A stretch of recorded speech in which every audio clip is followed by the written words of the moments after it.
There is a popular saying that once you drink the waters of the Nile River, you always come back for more. South Sudan has tremendous potential.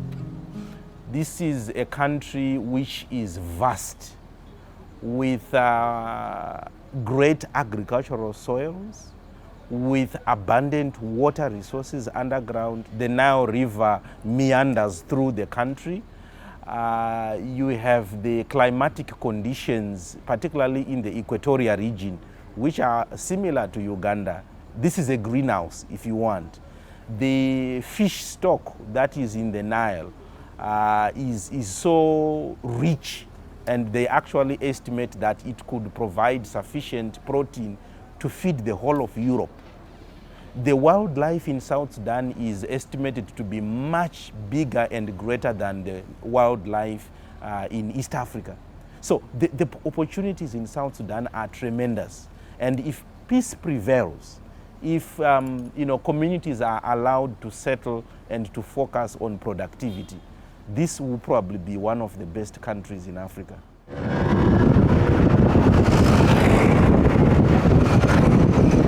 Starting to see things changing, and we are now starting slowly to see tourists, and that is only since, I would say, it is only within the last 7 to 8 months we are seeing a little bit of transformation.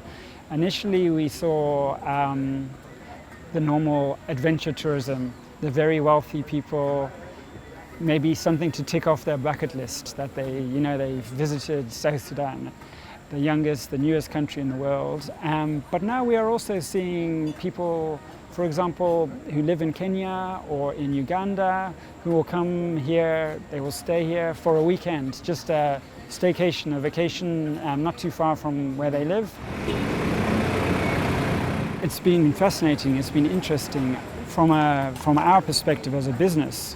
When we initially opened in 2006, there was nothing in Juba, nothing. In fact, our business here was just tents, it was camps. It was a hotel, but on a camp basis.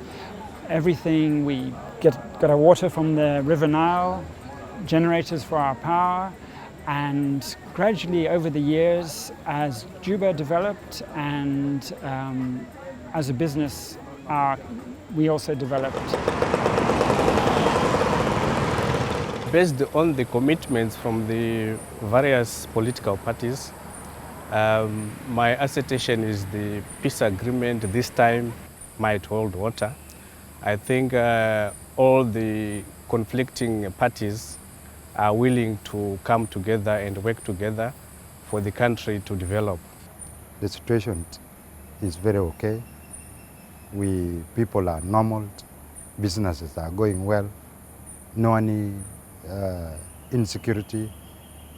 A lot of foreigners from both Horn of Africa and East Africa are here.